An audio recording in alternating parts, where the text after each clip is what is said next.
Spider-Man Life Story Issue 2 opens up in 1977 with Gwen Stacy and Peter Parker at the grave of Flash Thompson, who didn't survive the Vietnam War.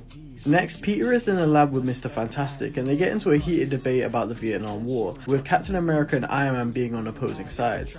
In walks Dr. Octopus, who also works for the Future Foundation after turning his life around. He's also married to Aunt May, and Peter still wonders if he can do more as a superhero. We then see Harry Osborn go to visit his father in jail as he tries to convince him to become the new Goblin, as he's recovered from his amnesia. Peter later goes to a disco which is hosted by Harry Osborn, and it's revealed that he's married to Mary Jane Watson. Peter and Mary Jane get into a heated exchange after he asks how their relationship is going. Mary Jane revealing that she's known that Peter's been Spider-Man since she was 15. After that encounter, Peter does not take it well, losing sleep, and he ends up going to the lab.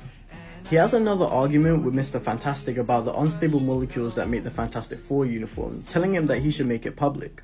And it got so heated with Peter even bringing up that Sue Storm left Reed Richards for Namor. After quitting the Future Foundation, Spider-Man then goes over to Miles Warren's lab, where Gwen Stacy and Miles are still there. But then a new Black Goblin bursts in, and luckily Spider-Man gets in just in time to fight him. But the Black Goblin blows up a wall, which leaves everybody shocked, revealing tanks full of clones of Peter, Harry, and Gwen. Miles Warren was employed by Norman Osborn to clone them, but the creepiest of all being Gwen. Harry then lunges at Peter because he's jealous that his father wanted Peter to be the Goblin heir. Peter manages to talk some sense into Harry, who ends up blowing up the tanks. And Spider-Man goes in to try and save the clones, but only his survived. But this shocks Miles, as it was actually him that cloned Gwen for his own purposes, and he switched to clone Gwen Stacy with the real one.